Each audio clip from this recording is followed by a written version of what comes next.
Hello, and welcome to another 9-minute Bible study.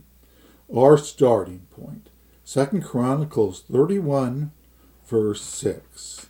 And let's read the verse. And concerning the children of Israel and Judah that dwelt in the cities of Judah, they also brought in the tithe of oxen and sheep, and the tithe of holy things which were consecrated unto the Lord by their God, and laid them by heaps. Now, let's start by developing the main thought here. In a church, the people will do one of three things. They will either give to the Lord, receive from the Lord, or worship the Lord. We have already seen in chapters 29 and 30 the people worshiping the Lord and receiving from the Lord. Now, in chapter 31, it is the concept of giving to the Lord. When we give to the Lord, it is usually in one of three ways.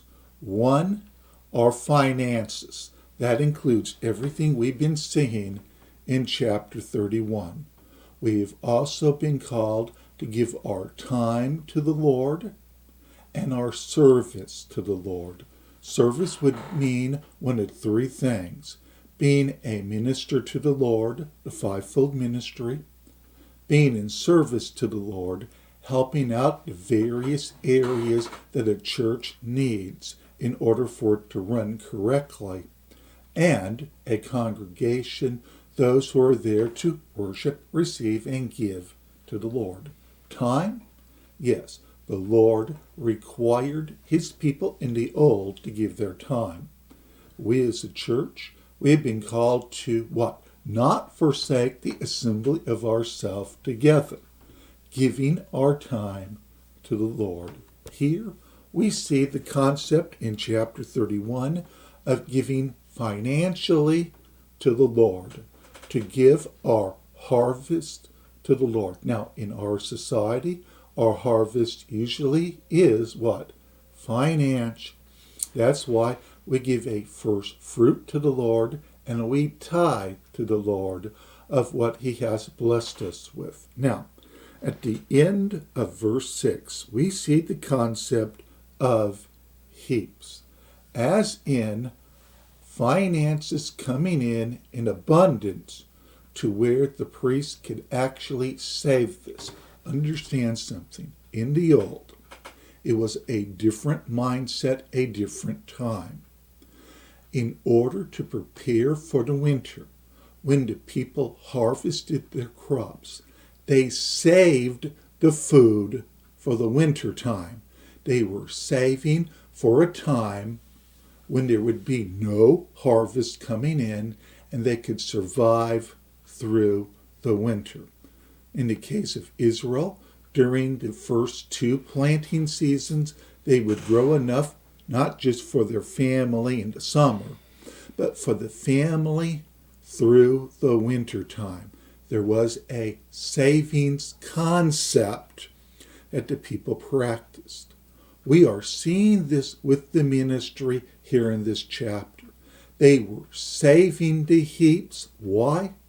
Because they knew there would be a time when the harvest wasn't coming in because it was the off season, and the priest and the ministry could continue going forward because the people would have taken care of the priest and the ministry through the winter time.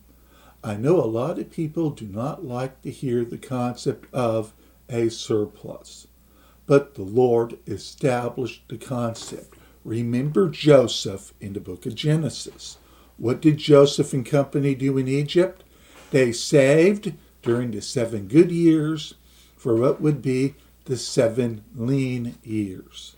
Here we have the priesthood preparing for what would be the lean months, the heaps, preparing for the times when things are not as prosperous as they would be during the harvest season. The concept is biblical. The last thing we need is for churches barely to make it month to month, and then when the hard times hit like 8% inflation, everyone is scrambling for money in the church.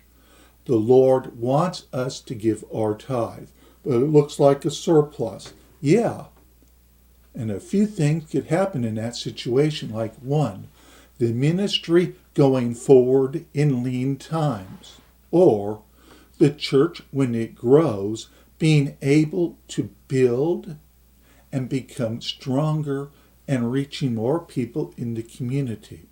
The heaps concept that we see here applies now in the church, because the churches in the days of Paul, because they believed in the heaps concept, they were able to support the poor saints in Jerusalem. When the church has, yes, money brought in by the church, it is able to sustain itself during hard times, and yes, help sustain the people in hard times. It is a biblical concept. Verse 7. In the 3rd month they began to lay the foundation of the heaps, and finished them in the 7th month. So for 4 months, 4 months after the revival started, it was the collection of the heaps offering, tithes, and first fruit.